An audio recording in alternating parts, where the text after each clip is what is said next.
Howdy folks and welcome. There is a 700-pound gorilla in the room that needs to be addressed. After completing the remastered version of Gears of War, I was excited to continue the series since I was blown away by the beautifully detailed visuals, engaging gameplay, and interesting characters that lifted the story to become one of the more intriguing narratives I've experienced in an action game. The gorilla is none of those things. I haven't had my Xbox 360 Elite since 2012, and to the chagrin of one person on the Gears subreddit, I'm not going to go out and buy Gears 2 and a new Xbox 360, no matter how much I love the franchise. That brought me to the question, how am I going to play Gears 2? Surely one of the flagship franchises for Microsoft would have support to play on PC, right? I was sadly mistaken. Gears of War 2 was unbelievably hard to find on the Microsoft Store. In the main search function, you would only get hits for the other Gears games or even Fallout for some reason. It was only through more research and lots of groans that Microsoft wanted you to subscribe to their cloud gaming service, but not just Game Pass Unlimited, which is charging $20 a month. Now, I would have been fine with that, not only for Gears 2, but for other 360 games that I fondly remember. However, and this is the gorilla, Microsoft Cloud Gaming was an atrocity. The graphics were horrid, slowdowns immense, and audio bungled. Any semblance of gameplay was completely negated since the screen needed to buffer every 30 seconds. And before you say it, I have gigabit connection and live near a Microsoft server center. I tried to play the first level through Microsoft service. I couldn't. It looked like a YouTube video from 2005. I'm still baffled that a multi-trillion-dollar company would treat one of their biggest franchises like this. But I wanted to know so bad what happened to Marcus, who Dom was looking for, why the Locusts attacked, and what the hell was Phoenix's father doing having the layout of the underground in his basement. So I went to researching more on how to get Gears 2 working for the PC and found a method that let me play at an acceptable frame rate, but with an odd twist. Some of the shader textures you'll see throughout the video do not load or are choppy. This issue usually shows up during in-game cutscenes. I get what you're saying. That takes away from the ambience. It's not the true game. All valid criticisms, and I hear you. This was the only viable way for myself to play through the story and make the video on it. This is not an affront to the game, nor the developers that worked tirelessly on one of the better sequels I've ever played. I view this like your older brother giving you a worn-out version of Batman Killing the Joke comic book. Yeah, some of the pages are a bit tattered and some of the ink has been eroded by sweaty thumbs turning the pages year after year, but the content is still there, and it is excellent. As I just said, Gears of War 2 is by far one of my favorite sequels ever, and just because the shaders went wonky at certain points does not detract from what it accomplishes. So with that caveat out in the open, I'm so excited to talk to you today about the story of Gears of War 2, how it surpasses the first game's scope and methods in almost every single encounter, and calls back to the first game with subtle and unique dialogue and points of interest. Also, I hope this finds you well. United, humanity left only destruction in its wake. Despite their best efforts at survival, the humans of Sierra continued to march blindly to their imminent doom, unaware that their misguided attempts at retaliation were only leading them ever closer to extinction. If you don't remember from last game, Marcus and Dom had successfully detonated the light mass bomb after defeating General Ram. I appreciated folks who said that the Queen was not introduced in the original game and that the remaster for some reason put her there. I still don't know which way I liked more, and would love to get your take. For my personal experience, knowing the Queen was alive at the end of the first game gave the opening speech a lot more gravity, since I knew we were facing a much more organized enemy. Right off the bat, the intro is telling you the light mass bomb did not do what everyone thought it would: destroy the Locust. I pity them. But humanity, as always, brought this war upon itself.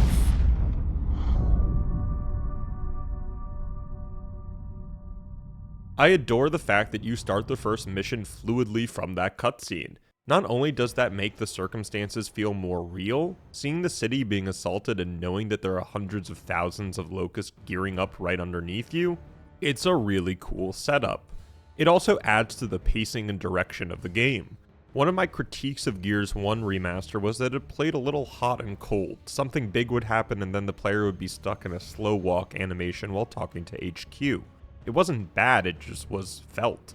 Gears 2, and I will point it out when we get to these moments, knows how to escalate from Mission 1, all the way until the end of the game. We get our subtle nod at Dom's quest still looking for a mysterious woman, and get antiquated with the rookie. For how much longer? Okay, I'm heading to the hospital now. I need to check on that lead. Thanks, Anya. Good luck, alright? Sergeant Phoenix! Are you Sergeant Phoenix? Delta Squad? I'm your new trainee. And green as grass by the looks of it. Now, I chose to train the rookie because A, I wanted to see if the setup could work, and B, I remembered that there were some lore bits strewn around. Another thing I love about the Gears writing, at least in the first two iterations, is that they subtly hint at the history. No exposition about what Phoenix did in the Pendulum Wars, why he was a hero, or the gravitas of fighting in that war. It leaves it up to the player's imagination, which I think connects you with Phoenix even more. You know what he's capable of. We get to our first lore bit in the form of a newspaper. There is information on an assault by COG forces and gives us a timeline of events, saying that Phoenix and Delta Squad were honored a week ago, so not much time has passed between games. Another example of this right off the bat is Dom and Phoenix questioning Carmine, the new recruit. Brother was a Gear? Yeah, all four of us. Well, 3 now. You know one of them? I served with Anthony. He was a good soldier. My respects. I liked how Dom had served with Anthony. It gives a sense of a somewhat small community in what feels like a gigantic universe. We make our way through the tutorial, and I'm assuming they play up Carmine's absolute noobishness to the max. Like, he doesn't even know what a wretch is? It was bigger than that. It looked like a weird monkey dog thing. Wretch! Shoot it! Hey, that's it! That's the monkey dog thing I saw! Now, a common trope in 2000s gaming, especially in linear shooters, was having semi-off paths that the player could explore. It makes me kind of chuckle now, in an age of open world games where any path can lead you to something. Going out of my way in Halo 3 for skulls, or going after lore bits in Gears of War 2, it just made me feel a sense of accomplishment. Not only does it expand the player's knowledge of the world, but it also expands the actual game's level. I mentioned it in the last retrospective that the art design and direction are beyond fantastic, and it continues for Gears 2, making the player, at least for myself, want to explore more. We also get our next piece of lore that has an ambulance log talking about the route from Timgad to Jacinto. If you remember from last game, Timgad was the station that we set off on the final train, and that implies that there are a lot of sick people with similar conditions. I wonder what's going on. So my title is something around the lines of bigger, badder, better. It goes back to how Gears pulls off escalation so well. We've gone from seeing a wretch to multiple ravens in the air to air raid sirens, and we're just getting started. That's an order, soldier! Dom, let's move.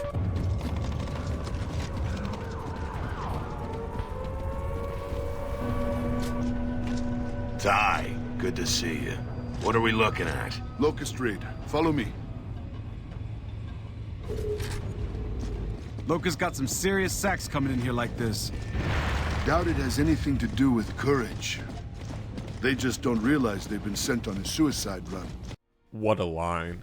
So the Locusts are staging an attack on Jacinto, some sort of major city, and in answer to my question, what happened to most of the people living on the world after E-Day?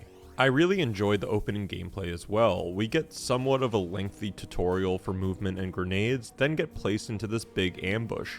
Hold fire till they're right below us. We want to get as many of them in the courtyard as we can. Now, shoot the tank! Nail these guys! Yeah, eat that! We figure out what the ambulance log was talking about, something called rust lung, and cases of it have been popping up rapidly after the light mass bombing. I don't know about Phoenix and Dom, but I would be kind of deflated if I thought I was ending the war by Christmas, and then it turns out not only are the locusts now on the offensive, civilians are being infected by some unknown virus. We fight intense battles throughout the hospital, changing from close quarters and medical rooms to the open battlefield in the courtyard.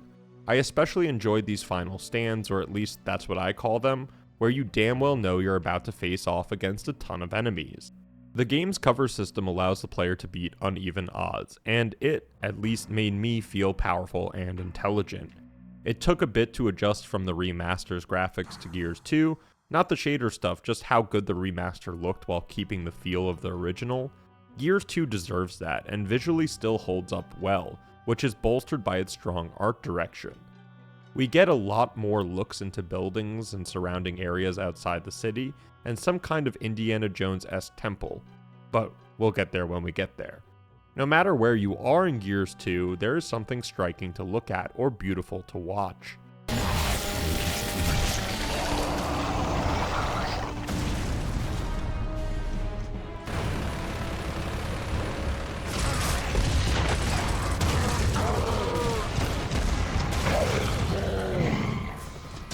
Never seen the locusts run like this. Running away won't help! I'll just shoot you in your asses! You are pissed today. Damn right. I missed my family. I'll kill every one of these bastards. Dom is informed that the person whom he had been looking for might have been at the hospital, yet they were released days prior, and no trace of them has been found since. Of course, Dom is furious, and hell, we know he has tried every avenue to find this person, whether that was the Stranded or COG HQ. Lost her again! Ah! God damn it! Copy that, Anya. Delta out.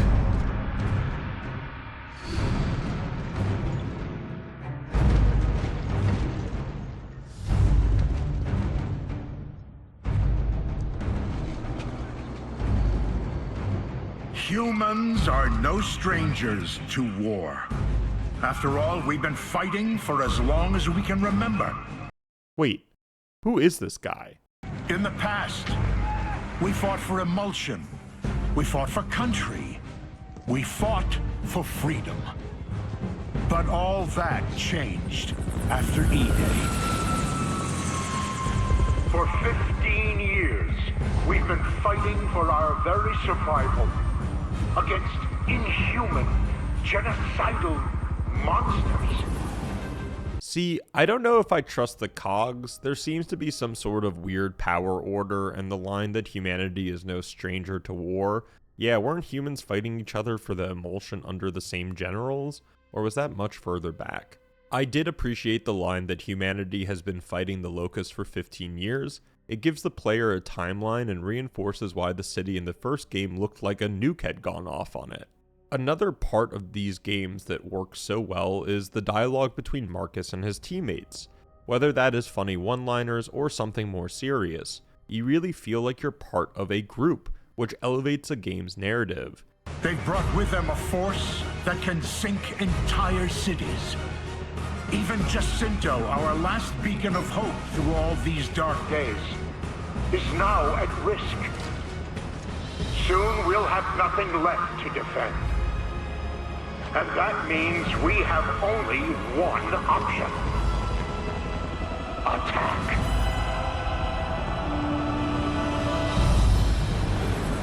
Now that's a great title screen. Gears, what I ask of you now is not an easy thing, but it is necessary.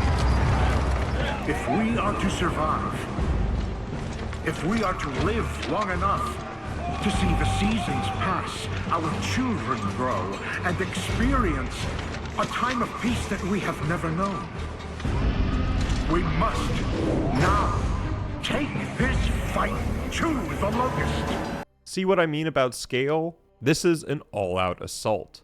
Yeah, so this is humanity's last chance, strike the enemy where they can't recover, and be home for Christmas. Okay, I got it.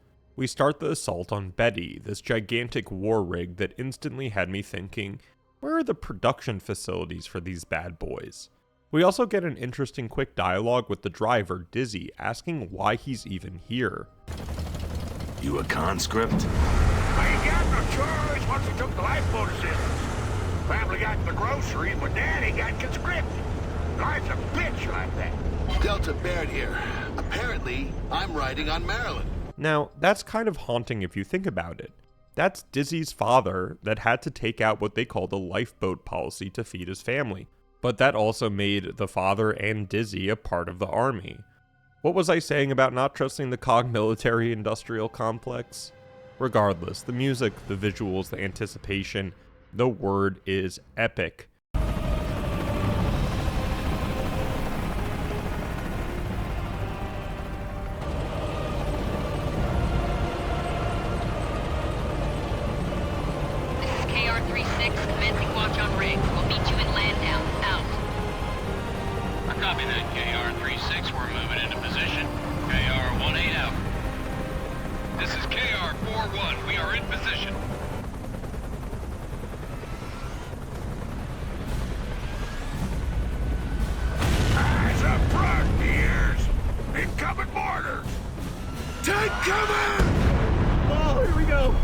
Wow, what a transition from a cutscene. That was sick.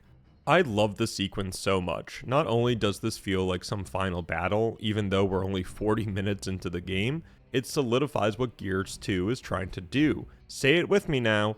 Bigger, badder, better. So we're all headed to Landown, somewhere that we can drill down and affect the locusts somehow.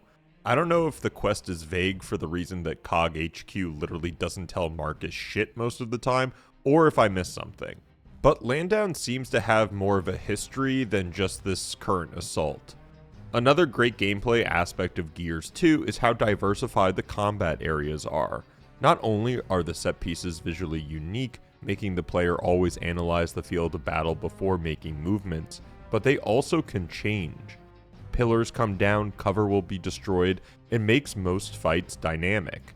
Another trope about sequels in 2000s gaming was that they add triple the number of cool enemies from the first game, and it dilutes why they were cool in the first place.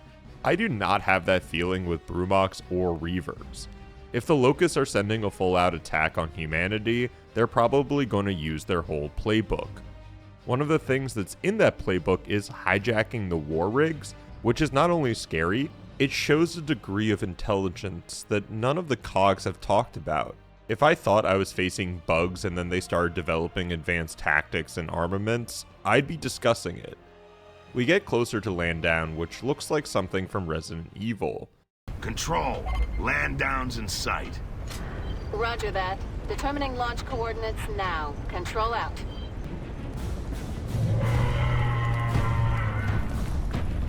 Brumox!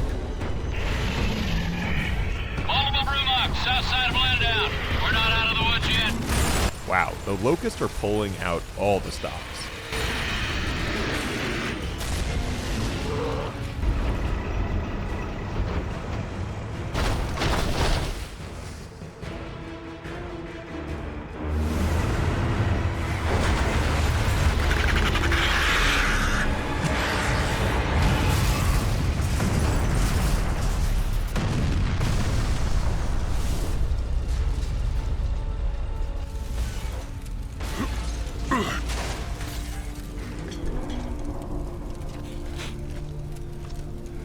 Marcus, is that Ty?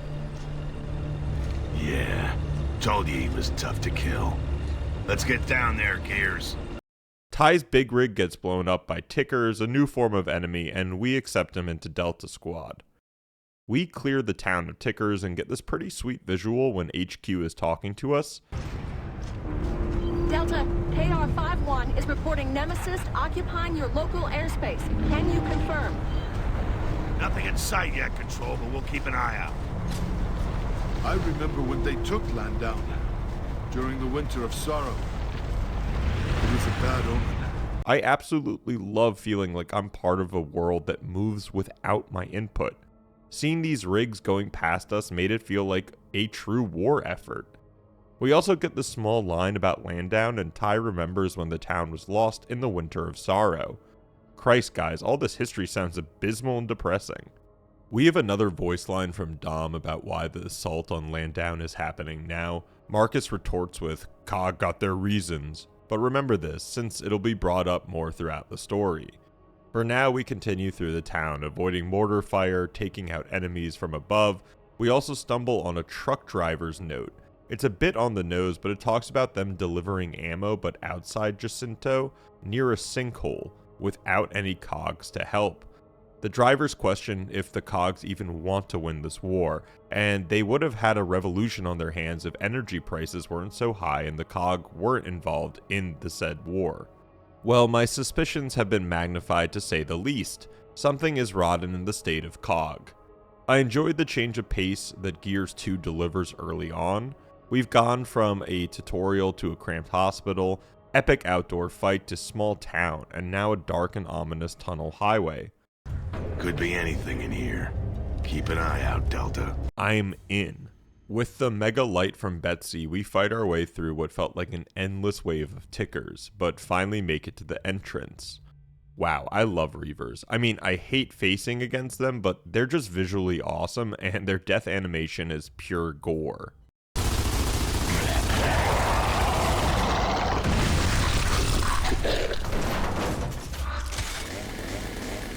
Our next objective is taking the Locust mortars offline. I really thought it was going to be a stationary thing, but it turns out it's an actual gun you can equip. Add this to the list of better implementations. Gears 2's weapons are fantastic and have so many unique uses. I also love the fact your first foray with this gun is to kill a Brumok.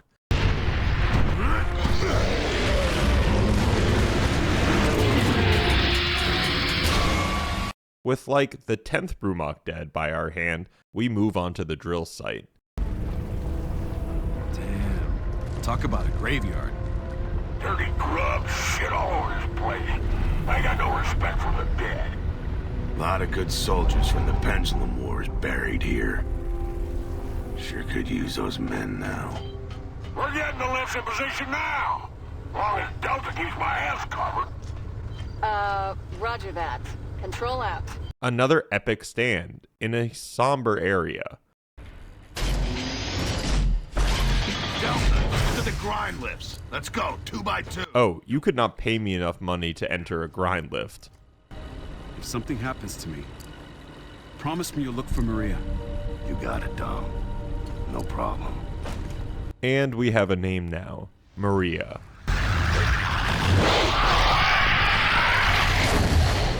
That's one badass Locust.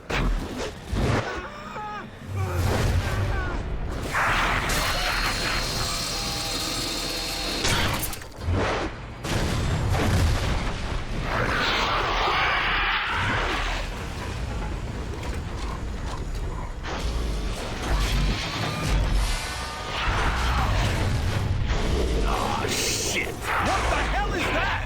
I'll hold them off, boys. Get your asses down there. Marcus, should we try to... Damn it! Won't butt!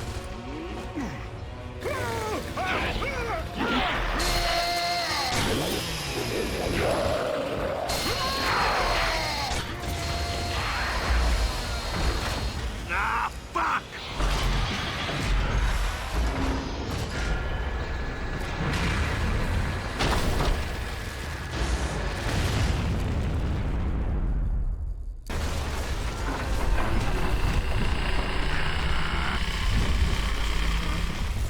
So, I don't know how physics works per se, but wouldn't that push them upwards?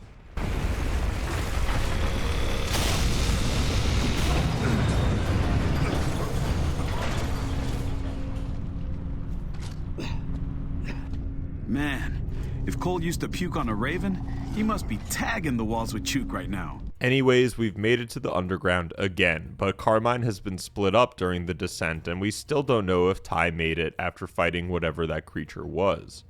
There's a neat line by HQ telling Marcus to watch above him, since there's a literal army descending into the caves. We've witnessed some COG military planning, but this takes the prize on riskiest mission. While playing through this level, I couldn't stop thinking about the people on these grind lifts, and what if it didn't hit solid cave, which we do see. I like the juxtaposition of seeing the number of locusts coming out of the sinkholes in the assault on Landdown, and now gears appearing from the ceiling and forming squads. It was a great visual and building up the hype. We reach Carmine, who is in a precarious position, and have one of the gears moments of attacking into an arena, then defending it. We're trying to get to the Hollow, which I'm guessing is the Locust City or operations facility.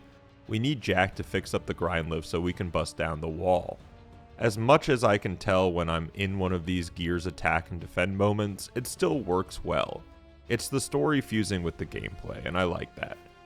We successfully defend and start the lift. Seriously, that's not how physics works, right? Or am I dumb? We also get this little chirp about wearing helmets. You know the helmets have a filtering system on them, right? If you wore a helmet, then you wouldn't have to breathe in the dust. Yeah, but I wouldn't see snipers so well then, would I? Cool it, dumb. I always assume that veteran gears don't wear helmets because so many random things can kill you that having it on doesn't really do anything. But I guess it's to see snipers. We fight through more locusts and caves and end up finding a rock worm. This was one of the better world building moments in the game. Not only does Marcus and the gang not know what this creature is, asking HQ about it, but realizing that they are indigenous creatures to the cave systems adds depth and more questions.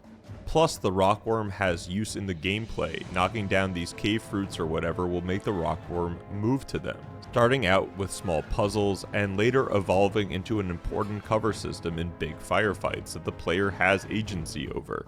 As we progressed, I noticed again that these cave systems felt more open than most of the levels on the surface, par the beginning of the Landdown assault. You get these small moments where Marcus calls out if anyone needs sniper practice. It was kind of perfect, illustrating being on the lookout for a sniper in a cave system, and just how expansive the caves are. There was also questions forming about what was truly down in the hollows, since we start to see some oddities. To start, why are there crates and cog transports down here? The game is pretty good at making cover through the environment, and I didn't see any drill holes. The second question, they have architecture? Like, these doors require genuine skill to craft. I'm not being crazy here, right? Now, I'm certain we don't have the full story. More epicness ensues as we cover some squads, and then this. Gonna try and regroup with Alpha 1. Alpha 2 out. What the hell is that thing? That ain't good. But I guess we found our seismic activity. Wow, talk about indigenous life forms. Was that like the adult version of the rockworm from earlier? See, I'm all here for gigantic snakes or whatever that thing was, but I'm confused like Carmine about how on earth no one knew about this stuff. One thing I still don't understand. Have the locusts been down here, like, forever? Or what? Who knows, man? Or if the top brass did, why would they send more cogs in? Maybe time will tell. Another small note on the flora within the caves. For the time it looks nice and reinforces the fact that the surface and down here are completely different. I think it's safe to say that's not a natural cave formation. You were wondering where they come from, Carmine?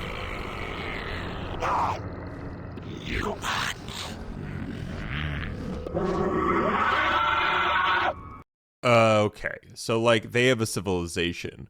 Why does this remind me of Resident Evil 5? We blast more locusts through Main Street and then get this cutscene.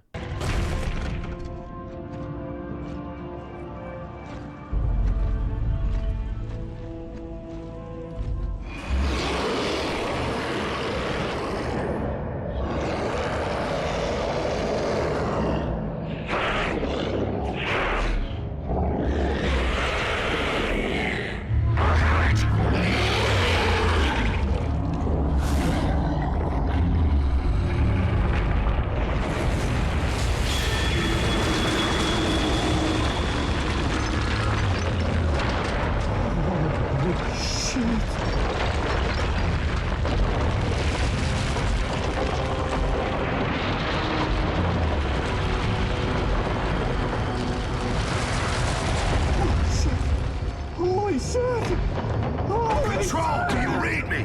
Are you saying this? Roger that, Delta. We've also just received topside confirmation that Elima's city... The entire city has been sunk, right at your position. Anya, it's a giant worm. They're sinking cities with a giant worm. 100 times yes, this is frickin' sick. Like, come on folks, this is how you escalate a story. I cannot believe this line hasn't been memed to the moon and back, but I want to make it happen. How cool is the sequence? I don't remember much from when I played as a kid, but I remember a couple of specific moments, and this is one of them right here. You know, right before this, I thought the Cogs had the upper hand. Morale was surprisingly good, even though we lost Dizzy and Ty at first, and I really thought we were going to hand it to these Locusts. The goddarn screaming dude looked like it was commanding the Rockworm. Guys, maybe it's an admonishment on my end, but I'd probably throw down my weapons after witnessing that firsthand. Luckily, we're Marcus Phoenix, and we have to figure out how to kill that thing. Another fantastic visual, seeing a whole entire city taken in by a sinkhole, is shocking to say the least. It was a striking perspective, seeing buildings around the hole, derelict from years of neglect, teetering on the precipice while the city within simmers in ashes. This game deserves more credit. Anyways, a King Raven is downed, and Marcus continues his character's continuity by going after any possible survivors. You know who Marcus is, and I enjoy that he uses his actions to solve and save people, rather than silver-tonguing it like HQ does sometimes. Fighting through the heaps of rubble against new enemy variants was exhilarating, plus the fact that the Locusts sent troops into these ruins for stragglers made me hate them even more. Again, bigger and better, Gears 2 manages to use a lot of scripted points effectively to add to the action. I, for one, was not expecting a gigantic bridge to be brought in. We'll see throughout this level that not only scripted events move the narrative, but some really awesome in-game set pieces that add to the gameplay's momentum. Damn it! We didn't make it in time. Control, KR-54 and Charlie 9 are KIA. Delta out. Get back inside the building. We're sitting ducks out here. Ambush! Take cover! Unfortunately, there are no survivors in the King Raven, and we get some much needed support from an old friend.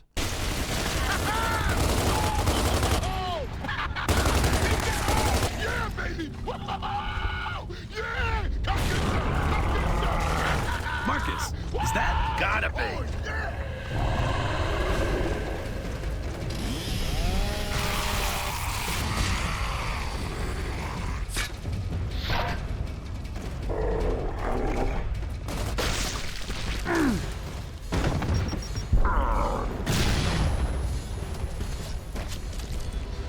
Nobody plays this game like me! Nobody! Cole! In the flesh, baby! I love that Cole still has his game, but also, holy god, holding up those dog tags really cuts the levity from the Saquon Barkley moves. Thanks for the assist, Cole. Where's the rest of your squad? Here's my squad. Except for Barrett and Tanner. We got separated after the drop. The last message came from nearby. Sounds like we got a new objective. With Cole back in the squad and our objective to find the missing cogs, we set out. I thought it was neat that we were using the same bridge the Locusts used to get back into the cave system, but oh man, they were not messing around. I love when sequels create even better enemy types and variations. Gears 2 brings enough new Locusts that it feels fresh, but still has the regular grunts to make you feel like a champion. I also love this line from Marcus after Cole exclaims that the tunnels are massive. Huh? Some kind of giant worm is making all these tunnels. It's what's sinking the cities, too. You kidding me, right? I wish. That's a telling line too, because retrospectively, this is the halfway point of the game, and you're about to learn how crazy the Locusts really are. Marcus, what's in these things? That's not Barrett, is it? No, it's his jump meat. Rest in peace, Tanner. Damn. I swear I was getting Resident Evil vibes from these Iron Maidens. I know they don't have spikes, but I still don't want to be in one. Luckily, we find Baird and try to figure out what the hell is going on. About time! What the hell took you guys so long? You're welcome. What the hell are the Locusts doing taking prisoners? They're locking people up in these things, taking them deeper into the hollow. They were gonna process me, man. Whatever that means. Shit, I'll show these locust bitches some process! Come on, we need to check this out. The fact that the Locusts have so many of these cells sends shivers down my spine. How were these cells manufactured? Who were they designed to hold? So many dark questions. Even crazier is not 5 seconds later we casually meet a beast barge, which one, I love they just called it a beast barge since it's literally a beast flying a barge. The cogs are straight to the point. Now, this is infrastructure that I was looking for. I absolutely love this world building. It's not telling the player anything, it's showing them the lengths the Locusts will go to transport prisoners. And like Alice in Wonderland, we're going to go down the rabbit hole. We fight our way to the barge, and I give the development team so much credit for the barge's design. I love the mix of the robotic and organic. It reminds me a lot of Prey from 2004. Not a great game, but some cool designs. We have this epic fight scene, but then discover an ugly truth.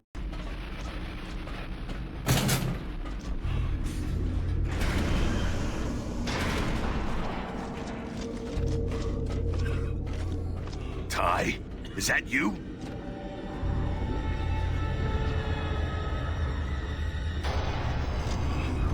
Marcus, we got more locusts on the way! Ty, let's go! Cole, Baird, cover that door! Carmine, Dom, guard the rear!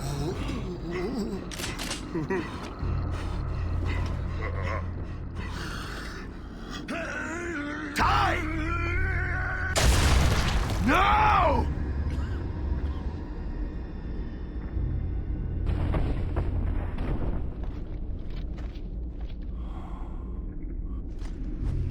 I told you, they're breaking people! I can hear them screaming from the docks!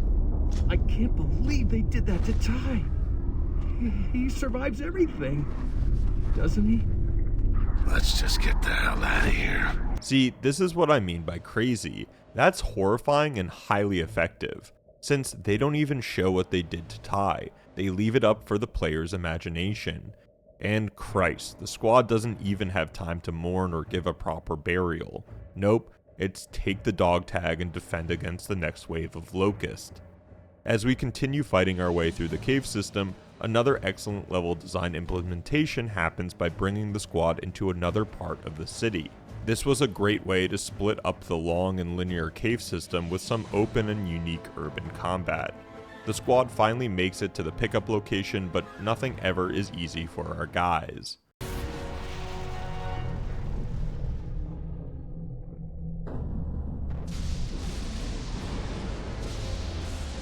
Oh, shit!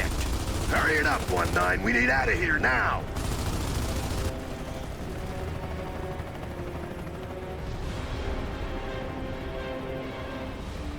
Go, go, go!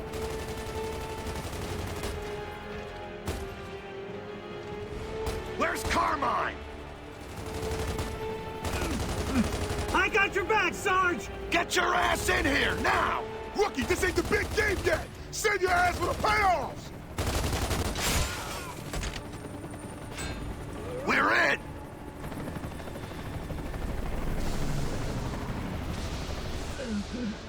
I'm okay, Sarge.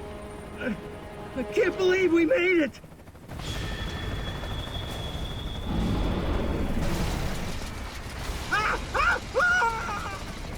Carmine! What an awesome scene, and yes, we're on the next level of escalation. But right before the belly of the beast, we get a brief scene featuring the missing woman Dom's been trying to find.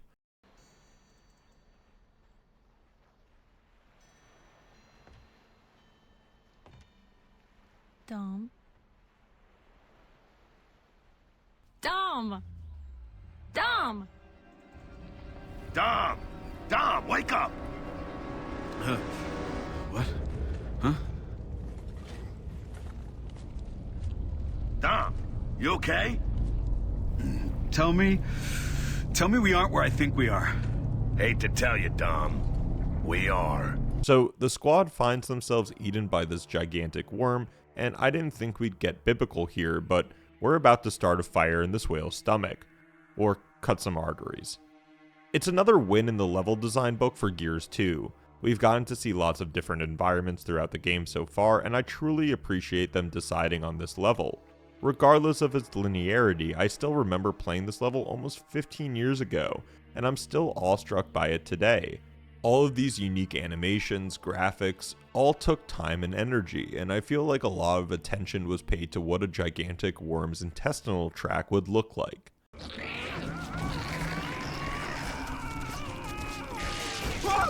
It's Carmine! Get off me! Get the hell off me!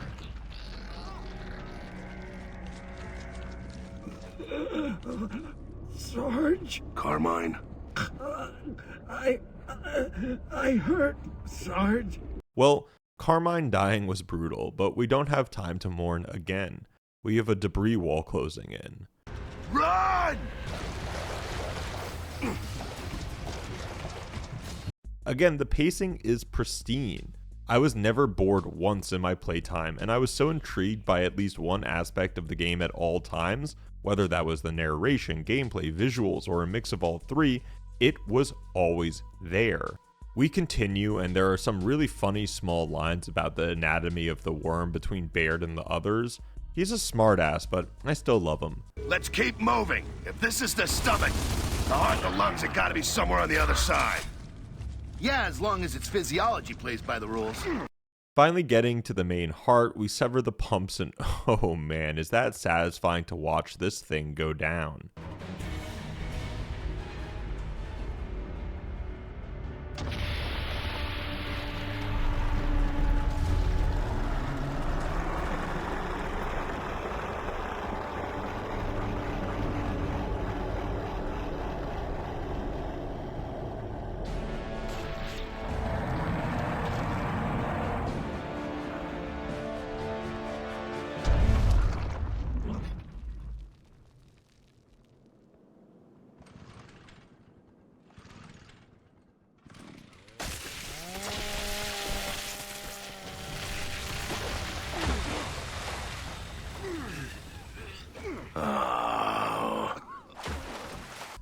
In typical COG fashion, requesting evac means nothing.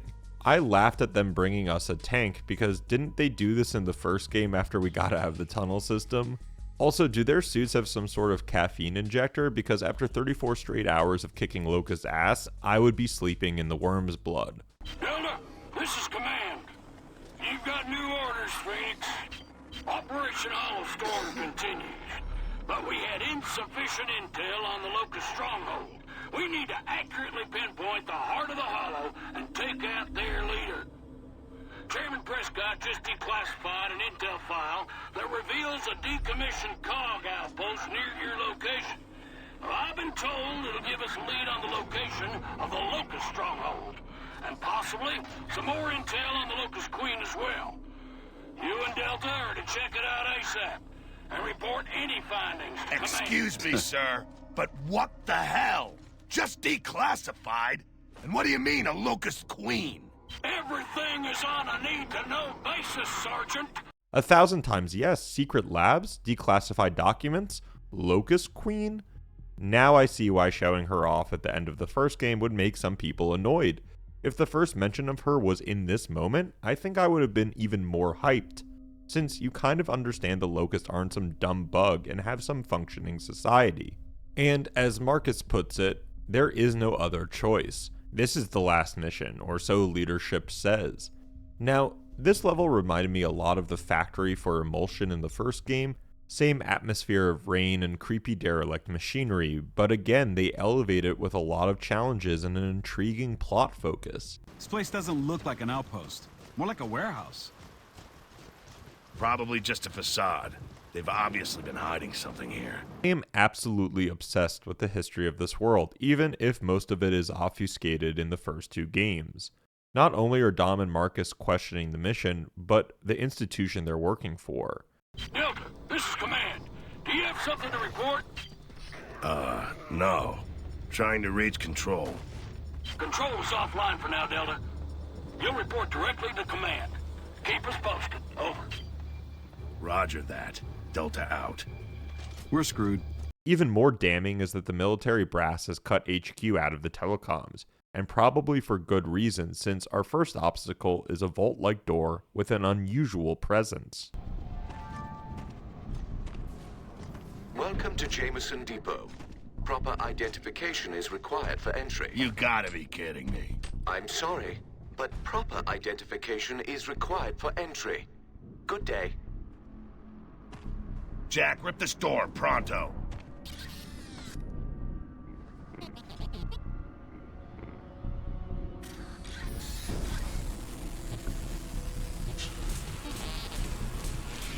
Forget it, Jack.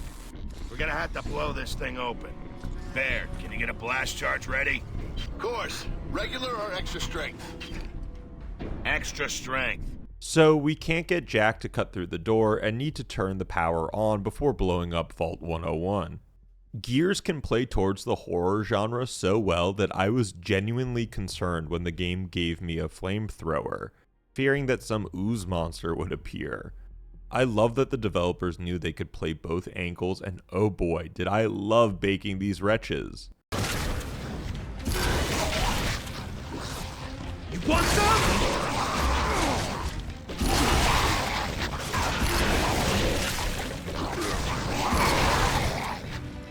Good to go. We grab our identification, I mean the bomb, and after a slow slog through wretches, we gain access to whatever they're hiding in here.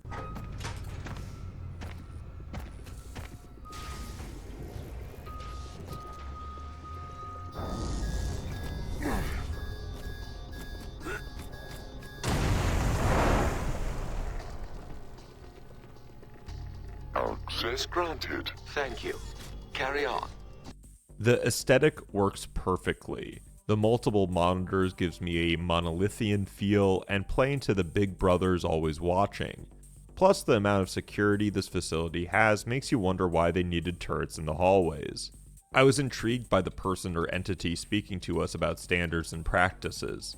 Obviously, it hits the ironic chord seeing the facility in so much disarray.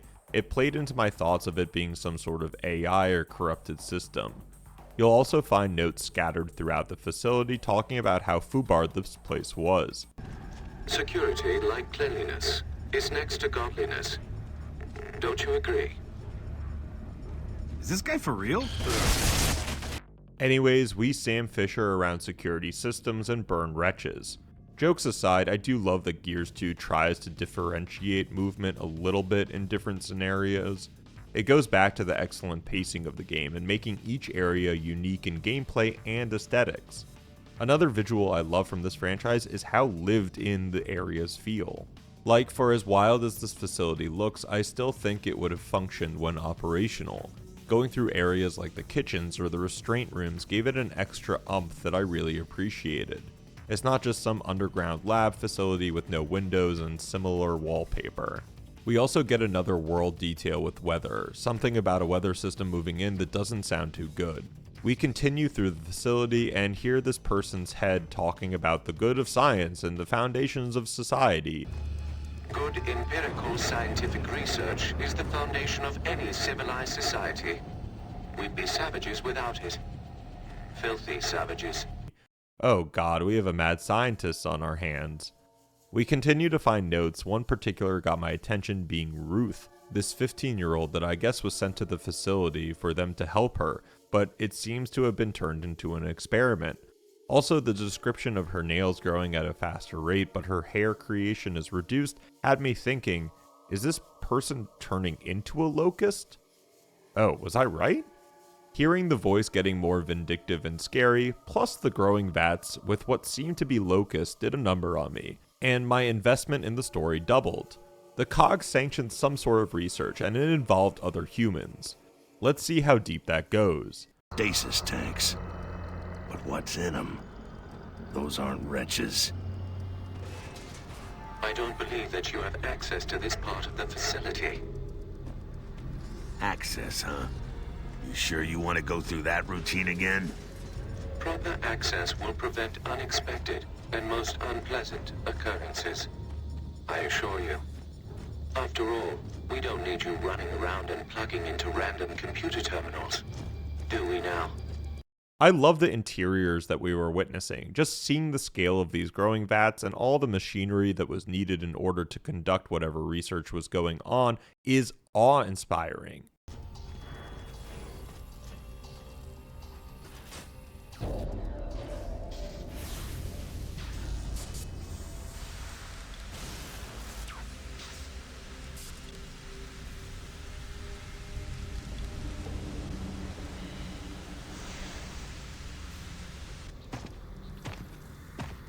Nice one, Jack. Save the truth. That's what they always say. In this case, we're truly doing it. Or at least, we're giving it our very best shot. What is this? Sounds like Niles. A little less wacko, though. The trip to Mount Kadar won't be an easy one. Not by any means. We'll have to move during the night, in the snow. And Chairman won't even authorize the use of vehicles to transport the subjects. Subjects? Who's he talking about? Don't know. I will be leaving behind a semi-sentient security system to watch over the facility. I would hate for anyone to disturb the Sire's rest, and we would all like to use the opportunity to study them as they grow up. I'm almost embarrassed to admit that the security system is based off of my personality. But oh hell, did we have to turn that on? What just happened? What the hell was that? Nothing good. Well, we get Mystery of the Mountain, the security system is half-sentient AI based on the main researcher's personality, and they've been growing something called sires. The plot thickens, as they say. And all of this, remember, is to get the plans for the Locust Stronghold.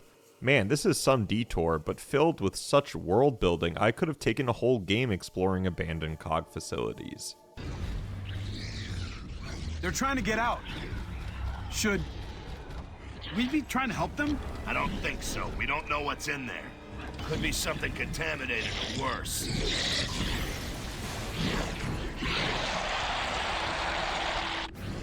Look out! What the hell are these things?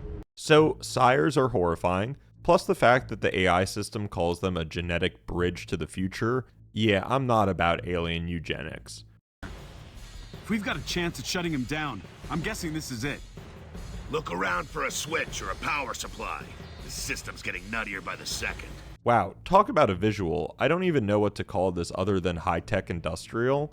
You can see the madness already within the decorations. Like, the AI didn't put up thousands of monitors. The guy did before going up into the mountain. We are fully cleansed, and the truth comes forth. Will we listen? Will we listen? Listen.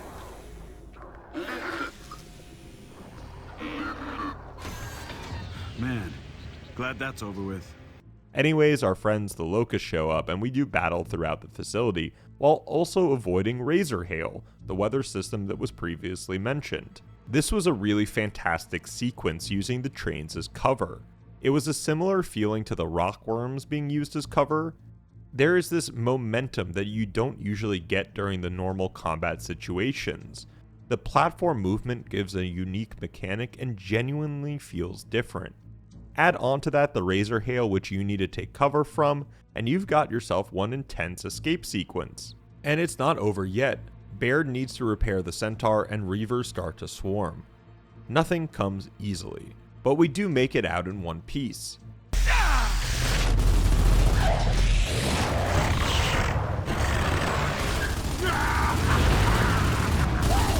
Now with the information of the secret mountain base, we start heading up into the snow.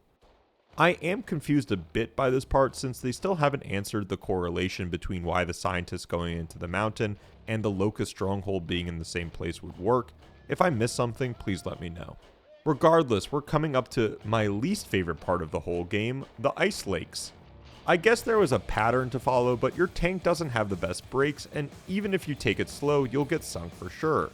Yet the holes are created so quickly that if you're going fast, brakes wouldn't even help. I think I died about 12 times in this section, and it kind of destroyed my will to play for a bit. But we prevail. Killing hordes of locusts or taking out Reavers left and right was amazing after the ice debacle. Then adding cedars to the mountain face really showed that the locusts did not want us climbing up. We get past the final gate and enter the mountain. Who turned off all the lights? Shit! There! We lost power! No shit!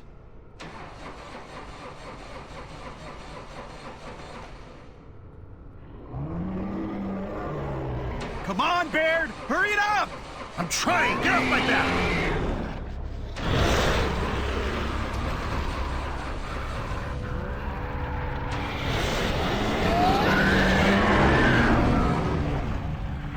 Okay, give it a try! Shoot it! We kill some more Brumox and pull off a sick jump.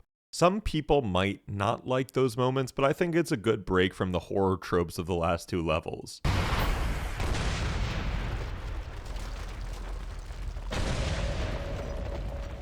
Only one way to go now!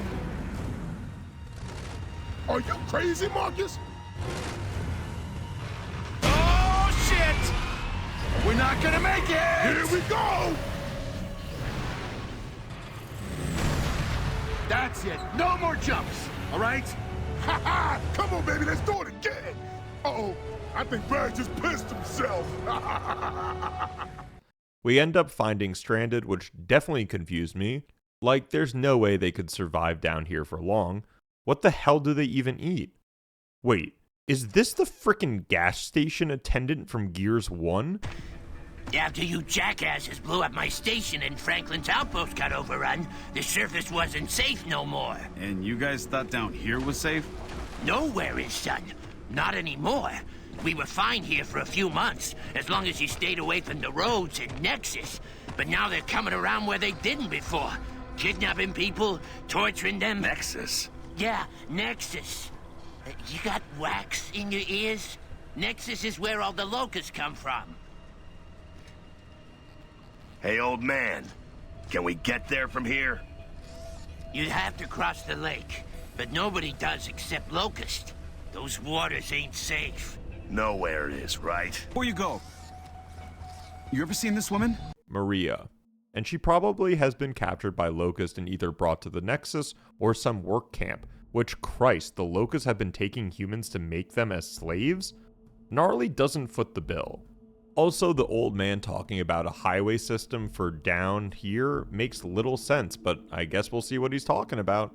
A neat detail starting the next level is seeing these gigantic fossils in the rock. It just goes to show how long this world has been providing life and that humans don't know jack shit about half the stuff underneath them.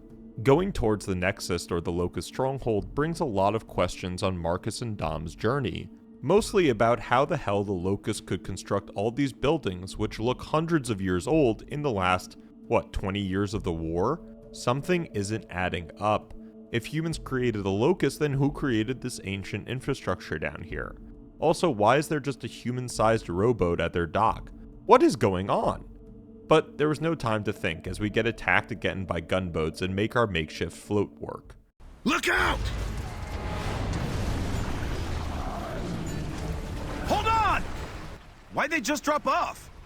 They afraid of the emulsion fumes? That, or something else. Keep your eyes open. What was that? Nothing good.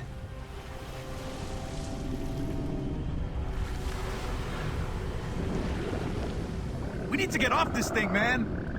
Okay, I must ask the question here. Did anyone else think they were too influenced by Resident Evil 4? I know gigantic water monsters aren't copyrighted, but all of this felt really similar in tone and visuals. What are your thoughts? I did love the transition onto the gunboat and the ensuing battle. A great detail on the gunboats are how they move. If you didn't notice at first, there are 2 creatures swimming that act as the motor. This adds on to the Locust having all these animals or creatures that are needed for their contraptions, which shows off some sort of domestication process. Another random boat? Could anyone explain this?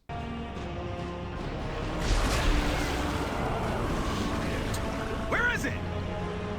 I don't know, but it's definitely not going away. Wow, talk about details. That's such a neat touch showing the boss eating our poor fish friends. I like this boss fight just for the fact that we could witness the creature. Nothing wild or extraordinary about its mechanics. Shoot the eye, shoot the tentacles, grenade, and profit.